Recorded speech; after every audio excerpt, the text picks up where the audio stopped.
First light. The universe bent wrong.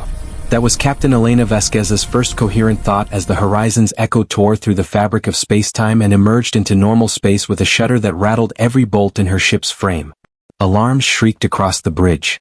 Her crew of 47 souls, scientists, engineers, dreamers who'd volunteered for humanity's first experimental faster-than-light voyage, gripped their stations as reality reasserted itself around them.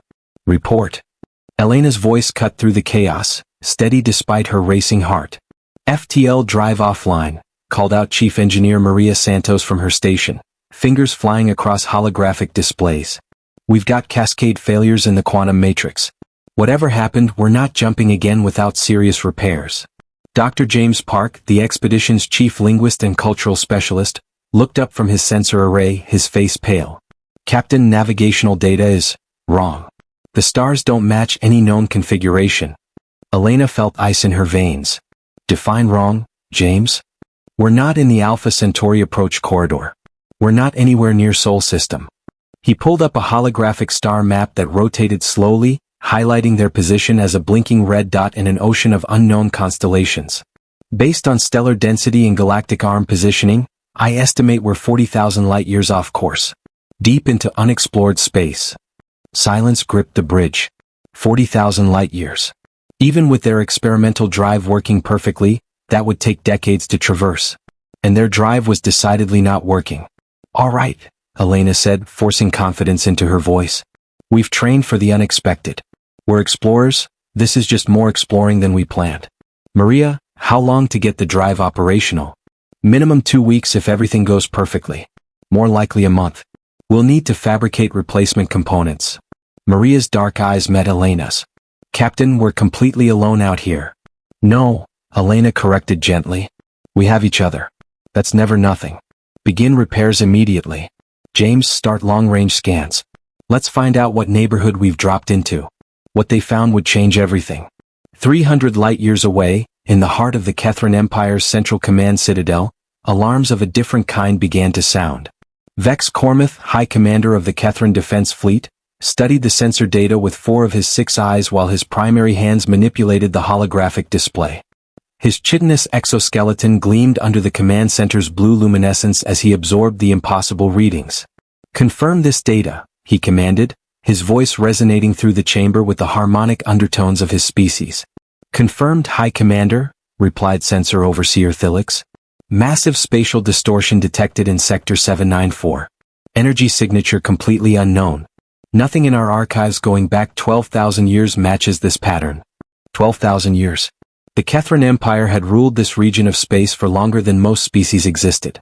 Their archives contain data on every known form of space travel, every energy signature, every technological advancement of the 73 species within their borders and the dozen more they'd encountered beyond.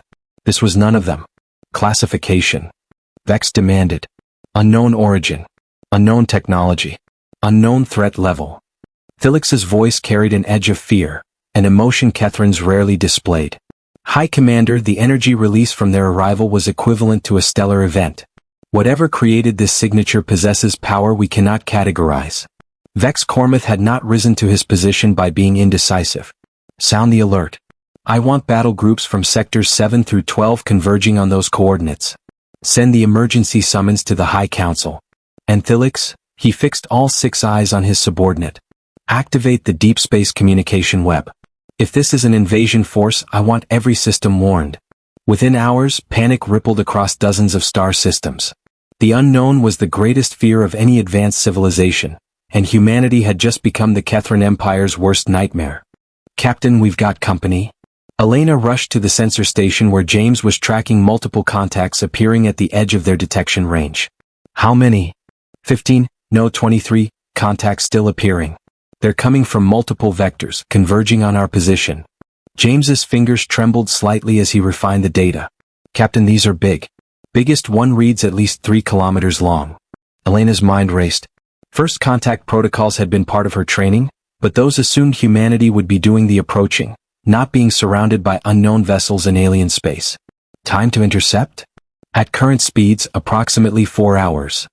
Battle stations, Elena ordered, then immediately added, but weapons stay cold. We're not starting an interstellar war because we got lost. Communications, begin broadcasting on all frequencies. Mathematics, prime numbers, anything that shows intelligence and peaceful intent. Lieutenant Sarah Chin nodded from communications. Already transmitting, Captain. Standard first contact packages across the EM spectrum. Maria, how are those repairs coming? The chief engineer's voice came through the intercom from deep in the ship's engineering section. Even if I had a miracle, we're 3 days from any kind of jump capability. We're not running from this one, Captain. Elena settled into her command chair, her crew watching her with expressions mixing fear and trust. These were Earth's best and brightest. Scientists who'd left everything behind to touch the stars. They deserved a captain who wouldn't let fear make her decisions. Then we make friends, she said simply. Prepare all cultural databases for transmission. Music, art, mathematics, literature. Everything that makes us human. If they're coming to talk, let's give them something worth listening to. Aboard the Kethran flagship Inevitable Justice, Commander Vex Cormath watched the strange vessel with growing unease. His fleet of 7 battle groups, representing the military might of multiple star systems, had taken positions in a perfect encirclement formation. The alien ship sat at the center, seemingly passive, but appearances could deceive. Analysis of their vessel? He demanded. Primitive by our standards, reported his tactical officer. Single ship, approximately 400 meters length. Curious design. Appears to be a hybrid of chemical propulsion and some form of exotic drive system we cannot identify. Hull composition includes metals and polymers. No visible weapon systems, though that means little. Power signature? Negligible compared to their arrival signature. Either they're masking their capabilities or the energy release we detected was a one-time event. They're transmitting, interrupted the communications officer. Broad spectrum, multiple frequencies. It appears to be mathematical sequences, prime numbers, geometric theorems. Pause. High Commander, they're also broadcasting what appears to be artistic data. Visual patterns, acoustic waves of varying complexity. Music. They were broadcasting music. Vex felt confusion ripple through his thought patterns. What species broadcasts art to an armed fleet? Can we analyze their transmission origin point? Trace it back to their home system. Negative, High Commander. Their arrival left no trail. It's as if they simply appeared. For the first time in his long career, Vex Cormath felt uncertainty. Standard protocol demanded he either force their surrender or destroy the potential threat. But something about this situation felt wrong. An invasion force didn't broadcast prime numbers and music. Maintain positions. Continue analysis. And he made a decision that would later be seen as the turning point. Attempt communication response. Match their mathematical sequences. Show them we understand intelligence when we see it. 3 hours later, the first communication bridge between humanity and the Kethran Empire began with the simplest possible exchange. 1 + 1 = 2. Aboard the Horizon's Echo, cheers erupted when the alien fleet responded with their own mathematical sequence. James Park worked frantically, building on the foundation. Numbers became concepts. Concepts became simple words. Words began to form meaning. But even as the breakthrough occurred, Elena watched her tactical display with growing concern. 7 more battle groups had arrived, bringing the total alien ships surrounding them to nearly 200. And at the edge of sensor range, even more contacts were appearing. On the main view screen, the first clear images of their alien counterparts resolved. Tall, chitinous beings with multiple limbs and eyes, their ships organic-looking yet clearly technological marvels. Beautiful and utterly foreign. Captain, Sarah's voice was tight. Energy spikes across the fleet. They're charging weapons. Elena's hand hovered over the arm of her chair, where emergency protocols waited. But instead of reaching for weapons or shields, she thought of the music still broadcasting from their ship, Beethoven's Ninth Symphony, currently flowing across the void. She thought of her crew, representatives of a species that had clawed its way from caves to stars through cooperation and hope. Continue transmitting, she ordered. And add this. She stood, facing the view screen and the alien fleet beyond. Broadcast every image we have of Earth. Our oceans, our mountains, our cities. Show them our diversity. Show them we're worth knowing. As humanity's story poured into space, Vex Cormath watched his tactical board light up with weapons-ready indicators from his subordinate commanders. One word from him would end this potential threat forever. He looked at the images flooding his screens. A blue world. Billions of beings. Thousands of cultures. Art. Music. Science. All from a single species, incredibly diverse, broadcasting their entire heritage to strangers who surrounded them with overwhelming force. Either the greatest fools in the galaxy or the bravest. His primary hand hovered over the attack authorization, while his secondary hand clutched a small device displaying the alien music still playing. A soaring, complex piece that spoke of triumph and unity. "High Commander?" prompted his tactical officer. "Your orders?" Vex Cormith made his choice, not knowing he had just saved 2 civilizations from tragedy. "Hold fire. I want to understand these beings before we make any irreversible decisions." But not all of his commanders would be so patient. The Gauntlet of Understanding. The standoff entered its 16th hour with 7 distinct Kethran battle groups maintaining their encirclement of the horizon's echo. Captain Elena Vasquez hadn't slept, surviving on coffee and the desperate energy that came from knowing 47 lives depended on every decision she made. "Captain, we've got movement," Lieutenant Sarah Chin reported from communications, her voice hoarse from hours of coordinating the delicate first contact protocols. 3 battle groups shifting formation, they're tightening the perimeter. Elena studied the tactical display, watching the alien vessels maneuver with disturbing precision. Each ship was a masterwork of technology that made her own vessel look like a child's toy by comparison. The largest of them, a 3-kilometer behemoth bristling with what could only be weapons, held position directly ahead. "Any response to our latest cultural package?" Elena asked. They acknowledged receipt 17 minutes ago, but no substantive reply. "Captain, I think they're arguing among themselves. I'm detecting encrypted comm traffic between the battle groups. The patterns suggest heated exchanges." That made sense. Elena had commanded enough military operations to recognize dissent when she saw it, even across species barriers. Somewhere out there, alien commanders were debating humanity's fate. "James, any progress on the language front?" Dr. Park looked up from his workstation, where holographic symbols danced in the air around him, both human and alien. His eyes were red-rimmed but alive with intellectual fire. "We've established about 200 common concepts. Basic nouns, simple verbs, mathematical operators. I can construct simple sentences now. We come, we peace, we lost. But complex ideas? Explaining that our FTL drive malfunctioned and threw us 40,000 light-years off course? That's still beyond our current vocabulary. Keep trying." "Maria, status on." The ship lurched violently, alarms blaring as something massive swept past them. "Weapons fire," shouted Tactical Officer Lieutenant Marcus Webb. "One of the battle groups just fired across our bow. Missed us by less than 200 meters. Elena's jaw tightened. "Sarah, transmit on all channels. We are unarmed, we mean no harm, we are lost explorers." "Transmitting, Captain, but..." Sarah's face went pale. "That same battle group is breaking formation. They're coming straight at us and their weapons are hot." On the view screen, 3 massive Kethran warships accelerated toward them, their hulls glowing with charged energy. Elena had seconds to decide. "Maria, can we maneuver?" "Maneuvering thrusters only, we're still too damaged for main engines. We can dodge but not run." "Then we dodge. Helm, evasive pattern Delta 7. And deploy the mining drones, all of them." "Captain?" Marcus looked confused. "The mining drones are for asteroid surveying, they're not weapons." "Exactly. Deploy them in a grid pattern between us and those ships. Maybe if we show we're not trying to fight back, just create obstacles, they'll reconsider." It was a desperate gamble, but Elena Vasquez had built her career on creative problem-solving. The Horizon's Echo wasn't a warship. It was a research vessel equipped for deep space exploration and resource surveying. Every piece of equipment would have to serve double duty now.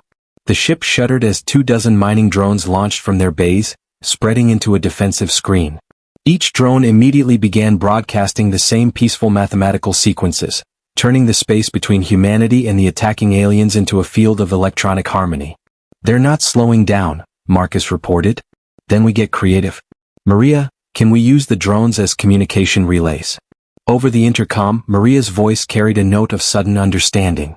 "Captain, you're brilliant. Give me 30 seconds."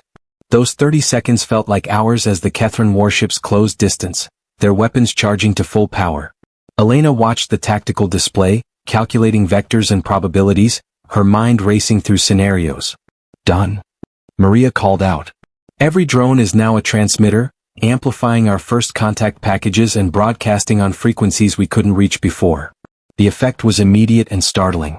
Space between the ships filled with overlapping waves of human culture. Music, mathematics, art, literature, all amplified and woven together by the network of drones into something transcendent. Beethoven's Ninth merged with Einstein's equations, which danced alongside images of the Taj Mahal and the Great Wall of China, all underscored by prime number sequences that spoke the universal language of intelligence. Aboard the attacking Kethran vessels, Commander Zex Varkul heard his communications officer cry out in shock as their systems were flooded with the alien transmission. Not weapons. Not threats. Beauty. Knowledge. An entire civilization's soul poured into space with desperate hope. Zex hesitated, his attack command dying on his mandibles. He had seen war across 100 systems, destroyed threats to the Empire without remorse. But this, High Commander Cormith is ordering us to stand down, his tactical officer reported. Immediately, the three ships slowed, their weapons cycling down, leaving the Horizon's echo intact and the mining drones still singing humanity's story to the stars. On the Kethran flagship, Vex Cormith released a breath he hadn't realized he'd been holding. Zex's impulsive attack had nearly triggered the very war they were trying to prevent. But the aliens' response, deploying unarmed survey equipment as both shield and communication platform, spoke volumes about their nature. "Give me a direct line to that ship," Vex ordered. "James Park has given us enough vocabulary. It's time we actually talked." Minutes later, the first real conversation between species began, halting and awkward but historic. The face on Vex's viewscreen was unlike anything in Kethran experience. Smooth skin, bilateral symmetry, only two eyes but such expressive eyes, they seemed to hold entire galaxies of emotion. The being called itself Elena Vasquez, and spoke through the primitive translation matrix with remarkable composure for someone surrounded by overwhelming force. "We, peace, the alien, the human," said in broken Kethran. "We've lost. Help, request." Vex responded carefully in equally broken human language, James Park's translation protocols working frantically to bridge the gap. "You, where, from?" Elena gestured to something off-screen, and Vex's display filled with astronomical data. A star system, unremarkable except for one detail, it was 40,000 light-years away in a completely unexplored region of the galaxy. "Accident," Elena continued, her translator improving with each exchange as both sides fed more data into the growing linguistic bridge. "Our ship broke. We exploring. Not attacking. Not invading. Just lost." Something in Vex's understanding shifted. These weren't conquerors or threats. They were explorers who'd made a catastrophic navigational error and found themselves in possibly the worst possible location, surrounded by a paranoid empire that had never encountered their species. "Your ship broken?" Vex asked. "Yes. We fixing. Need time. Need peace." Vex made a decision that would later be recorded in the histories of both civilizations. "You have time. We protect. While you fix ship." He saw Elena's face transform with an expression he would later learn was called relief, a deep, overwhelming gratitude that transcended language. But the galaxy had other plans. "High Commander." His sensor officer's voice carried urgency. "New contact. Single ship, massive energy signature coming in fast from Sector 12. It's," a pause filled with dread. "It's Admiral Krex's flagship." Vex felt his secondary heart sink. Admiral Krex Vorthun, commander of the Empire's most aggressive military faction, had advocated for the aliens' immediate destruction from the moment they'd appeared. If Krex had come personally, the massive warship dropped from faster-than-light travel with a thunderclap of displaced energy, dwarfing even Vex's flagship. It was a vessel designed for one purpose: overwhelming annihilation of threats to the Kethran Empire.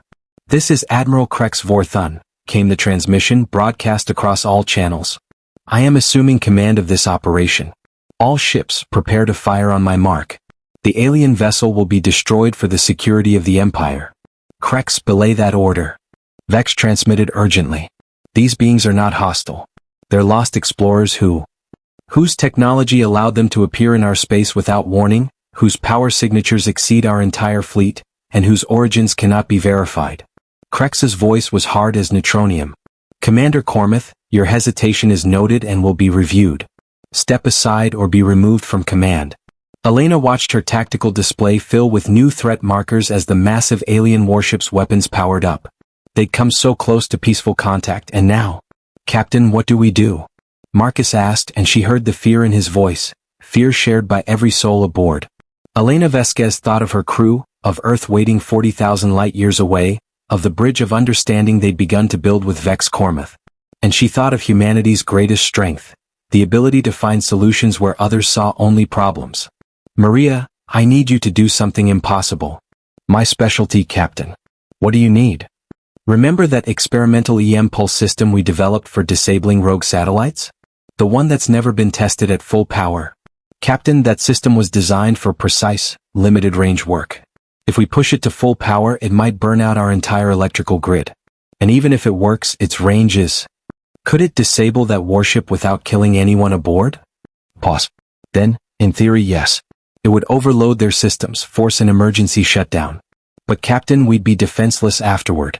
And there's no guarantee it'll work on alien technology we don't understand. Elena smiled grimly.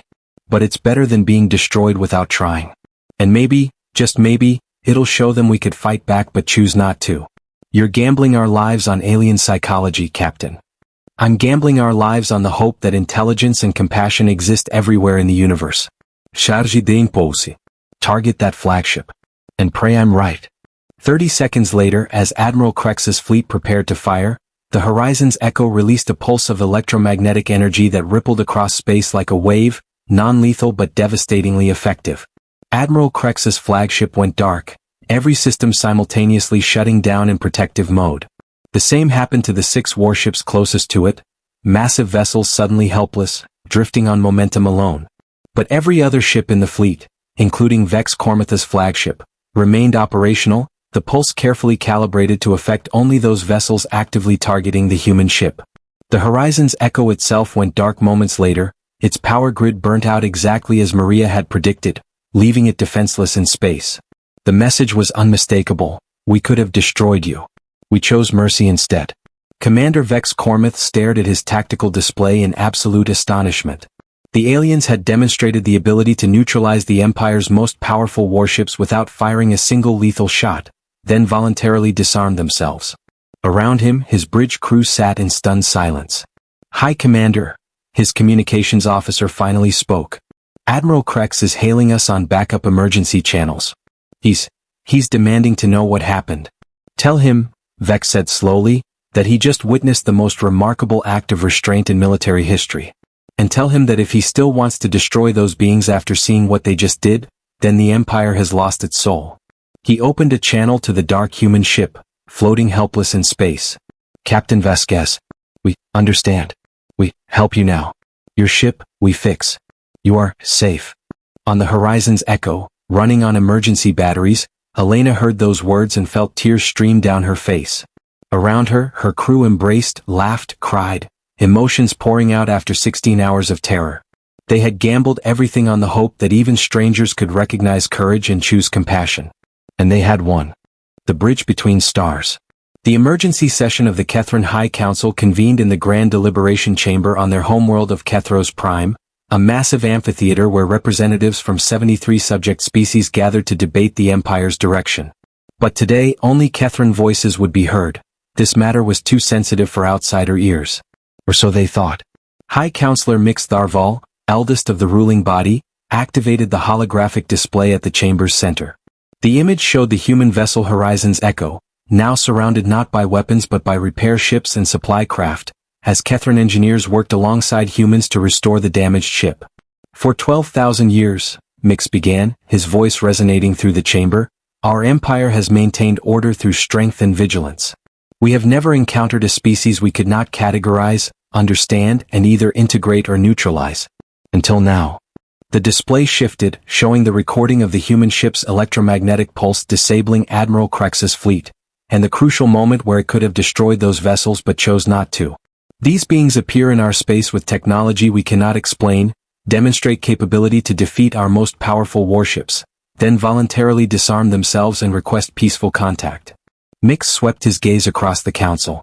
"The question before us is simple: what do we do with them? Destroy them." Admiral Krex Vorthon stood, his battle armor gleaming even in the chamber's soft light. "They are too dangerous to allow to exist. Today they disabled my fleet without killing. Tomorrow they might not be so merciful. We should eliminate the threat while we have the advantage." Murmurs of agreement rippled through some sections of the chamber, but Vex Cormith rose to counter. "With respect, Admiral, You had already ordered their destruction. They defended themselves with the minimum force necessary, then made themselves vulnerable to prove their peaceful intent. That is not the action of conquerors, that is the action of beings who value life above victory. Sentiment, Krex spat. You've been compromised by exposure to their cultural transmissions. These aliens have manipulated you with their art and music. Enough. Mix's voice cut through the argument. Commander Cormith, you've spent the most time in direct contact with these humans. You've reviewed their cultural databases and spoken with their captain. Tell us, what have you learned? Vex activated his own display showing images that had mesmerized him for days. Earth in all its diversity. Thousands of cultures on a single world. Hundreds of languages.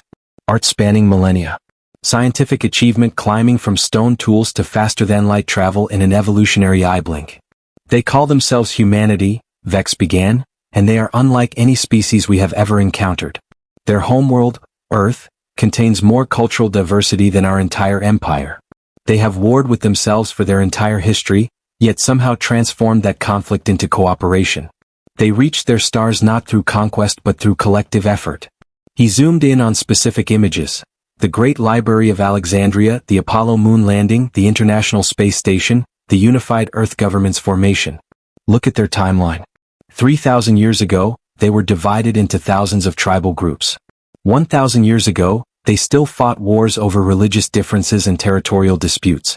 200 years ago, they nearly destroyed themselves with atomic weapons. And yet, he pulled up the final image, the Horizon's Echo launching from Earth, carrying representatives from every continent, every major culture, united in peaceful exploration. And yet they survived their own worst instincts and chose to reach for the stars together. That kind of transformation, that capacity for change and growth, we haven't seen it in 12,000 years of empire. A younger council member, Thern Exeali, stood. At only 300 cycles old, he was considered barely more than a juvenile by council standards, but his position as representative for the emerging generation of Kethrans gave him a voice. High Counselor, if I may speak? Mix gestured permission, curious what the youth would contribute. I've reviewed all the human cultural data Commander Cormith shared. I've listened to their music, studied their art, analyzed their literature. And I've noticed something our empire has lost. Thern's voice carried passion unusual for stoic Kethrans. Chaos. Beautiful, creative, productive chaos. Confused murmurs rippled through the chamber. Our empire is stable, Thern continued. Perfectly, utterly stable.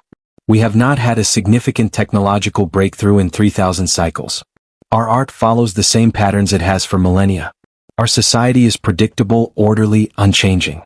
We have achieved perfection, and in doing so we have stopped growing. He pulled up a human musical composition, a jazz piece, wild and improvisational. Listen to this. It has rules, structure, but within those rules, infinite variation and creativity. Compare it to our traditional symphonies, beautiful but unchanged for thousands of cycles. Then he showed human cities, chaotic, diverse, constantly evolving. Look at their urban centers. Architectural styles from different eras existing side by side. Old and new, traditional and experimental, all coexisting in productive tension. Our cities have looked identical for millennia. Your point, Counselor Exeali? Mix asked, though he was beginning to understand. My point is that these humans, for all their primitive technology and lack of galactic knowledge, possess something infinitely precious. The ability to change, adapt, and create in ways we have forgotten. If we destroy them, we destroy perhaps the only species in the galaxy that might teach us how to grow again. The chamber fell silent, the weight of that statement settling over ancient minds. Admiral Krex broke the silence with a harsh laugh. So we should embrace chaos? Abandon 12,000 years of order because some primitive aliens play unpredictable music? Absurd. Is it? Vex countered. When was the last time our empire innovated? Truly innovated? We maintain what we have, but we no longer create. We have 73 subject species, but what have we learned from them? We impose our order on them, force them to conform, and in doing so, we've created an empire of stagnation. He looked directly at Krex. Admiral, you want to destroy the humans because they're unpredictable. But perhaps unpredictability is exactly what we need. Before Krex could respond, a new voice entered the debate, one that shocked everyone present. If I may speak? The translation came through in accented but clear Kethran, and every head turned to the chamber's entrance. Captain Elena Vasquez stood there, flanked by Dr. James Park and Chief Engineer Maria Santos. They wore their dress uniforms and carried no weapons, though a dozen Kethran security guards surrounded them. "How did they?" Mix began. "I brought them, High Counselor," Thern Exiali said calmly. "You asked what we should do with the humans. I thought we should let them speak for themselves." Krex's battle armor clanked as he rose threateningly. "This is an outrage. Remove these aliens immediately." "No." Mix's voice carried absolute authority. "Counselor Exiali is correct. We debate their fate without hearing their voice. Captain Vasquez, you may address the council." Elena walked to the chamber center with a confidence that bordered on audacity, given she was addressing the ruling body of an empire that could obliterate Earth with a thought. But she was a starship captain, trained to represent humanity in its finest light, and she would not waste this moment. "Honored counselors," she began, her translator converting her words into Kethran harmonics.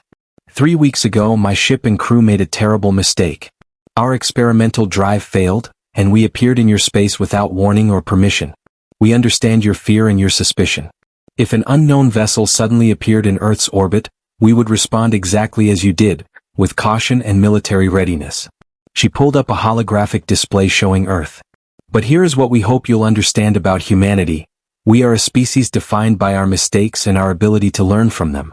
Every advancement we've made came from failure. Every peace we've achieved came after war. We are not perfect. We are persistently imperfect beings who refuse to stop trying."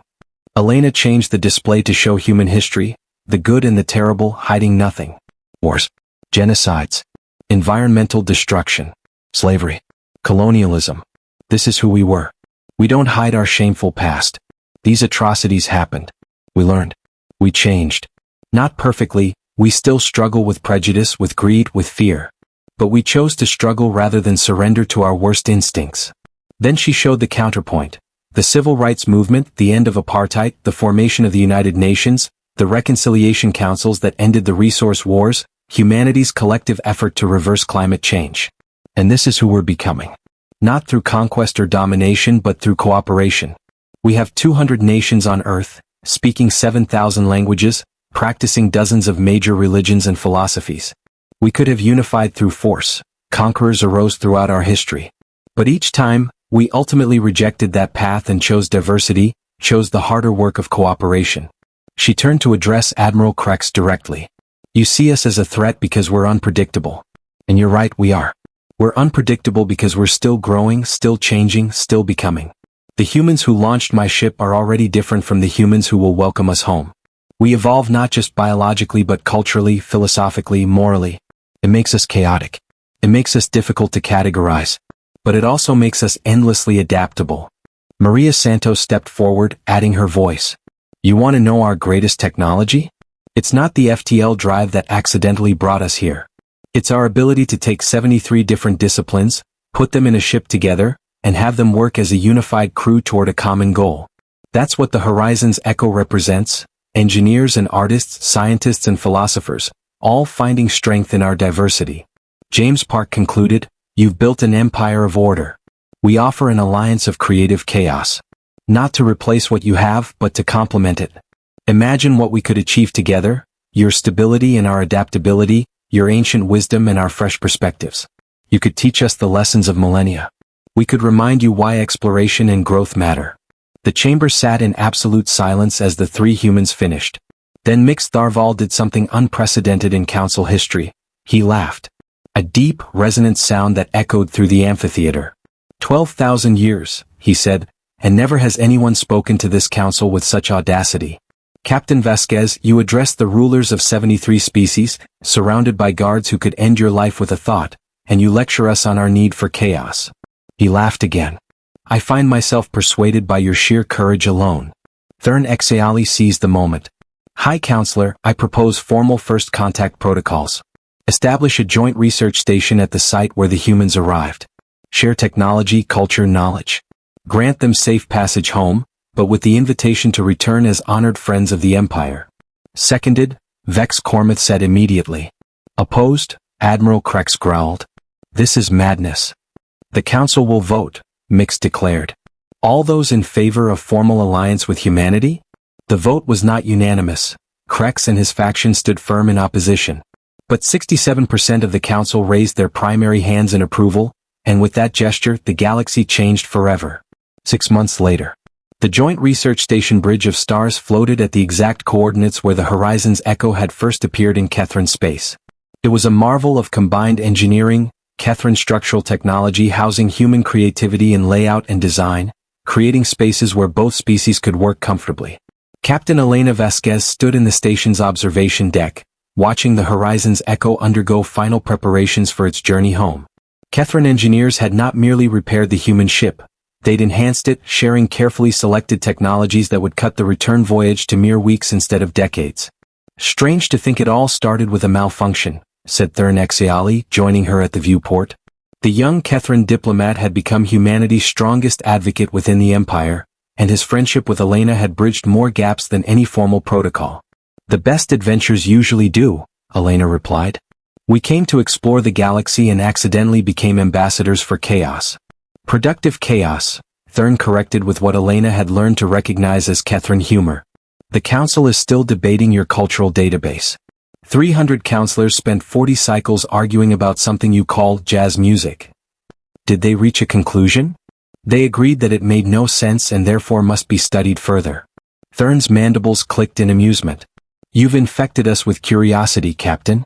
For the first time in millennia, Kethran youth are questioning established patterns. Artists are experimenting with new forms. Scientists are pursuing risky research. You've made us wonderfully uncomfortable. And Krex? Elena asked, concerned about the admiral who'd remained implacably opposed to human contact. Still argues for your containment, but he's a minority voice now. Even he cannot deny the innovations that have emerged from our collaboration. The FTL improvements alone have revolutionized Imperial logistics. Thurn paused. Elena, there's something you should know. Other species within the Empire, species we conquered and suppressed, have been watching. Your example has given them hope. Hope for what? For the possibility of change. You showed them that the Empire can be challenged not with weapons but with ideas. Some of the subject species are petitioning for cultural autonomy, for the right to develop their own paths within the Imperial framework. It's unprecedented. Elena felt the weight of that revelation. Humanity hadn't just made first contact. They'd accidentally sparked a renaissance across an entire empire. Is that a problem? She asked carefully. For people like Admiral Krex, yes. For people like me? Thurn's eyes reflected the starlight. It's the best thing that's happened to the Empire in 12,000 years. We were dying of perfection, Elena. You reminded us how to live. Movement at the docking bay drew their attention. A Kethran diplomatic shuttle was departing, heading toward the Horizon's Echo. Aboard were 3 ambassadors who would accompany humanity back to Earth, the first aliens to ever visit humanity's homeworld. Your ship is nearly ready, Thurn observed. How does it feel to finally be going home?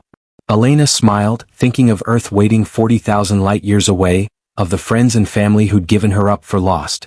Like the end of one journey and the beginning of something much larger. Will you come back? Are you kidding? Now that we know you're out here? Thurn, humanity is going to be flooding this region of space within a generation. We're explorers at heart. We can't resist a mystery or a friend. Good. The young diplomat's voice carried genuine warmth. The Empire has stood unchanged for so long that we forgot what friendship across species could be. You didn't just survive first contact, Elena. You turned potential enemies into partners. That's humanity's real gift to the galaxy. Later, as the Horizon's Echo prepared for departure, Elena sat in her captain's chair, the same chair where she'd made the desperate decisions that saved her crew and changed history. Her crew was assembled, looking healthier and more confident than they had in months. They'd survived the impossible and made peace with the unimaginable. Crew of the Horizon's Echo, Elena said formally. When we left Earth, we were explorers searching for new worlds and new knowledge. We found more than we ever imagined, not just new friends among the stars, but proof that intelligence and compassion exist everywhere in the universe. We came as representatives of humanity, and we showed the galaxy what makes us special. Not superior weapons or technology, but our ability to turn strangers into friends, to find cooperation in chaos, to choose hope over fear. She looked at each of her crew members. Maria, who jury-rigged solutions that saved them. James, who'd built linguistic bridges from mathematical dust. Sarah, who'd broadcast humanity's soul into the void. Marcus, who trusted her judgment even when it seemed insane. and all the others who'd proven that 47 humans could face down an empire and win not through force but through faith in their shared humanity. We're going home now, carrying not just our story but the hopes of an empire ready to grow again. And we're bringing friends. She gestured to the Kethran ambassadors seated in the observation gallery. When we left Earth, we represented one species. When we return, we represent the first chapter of a larger story, the story of what happens when different species choose cooperation over conflict. Engineering status? She asked formally. Maria's voice came back strong. All systems optimal, Captain. We're ready to jump. Communications? All frequencies clear. Earth is going to lose their minds when they hear what we're bringing home. Elena allowed herself a small smile. Then let's not keep them waiting. Helm, set course for Sol System. Take us home. As the Horizon's Echo engaged its enhanced drive, now combining human innovation with Kethran refinement, and space bent around it, Elena thought about the journey ahead. They would return to Earth not as lost explorers but as successful ambassadors, proof that humanity's greatest strength wasn't in any technology or weapon, but in something far simpler and far more powerful. The stubborn, relentless human belief that any stranger could become a friend, and that the universe was ultimately a place of possibility rather than threat. Behind them, the Bridge of Stars station continued its work, a permanent monument to what could happen when different species chose curiosity over fear. And across the Kethran Empire, in thousands of systems, beings who'd lived under unchanging order for millennia began to dream of change, inspired by the chaotic, creative, impossibly optimistic species that had stumbled into their space and refused to be anything other than human. The universe was vast beyond measure, filled with wonders and terrors yet unknown. But humanity had taken its first real steps into that universe and proven something that would echo across the stars for generations to come. When humans reached for the stars, they brought not conquest but connection. Not domination but diversity. Not weapons but wonder. And sometimes that made all the difference.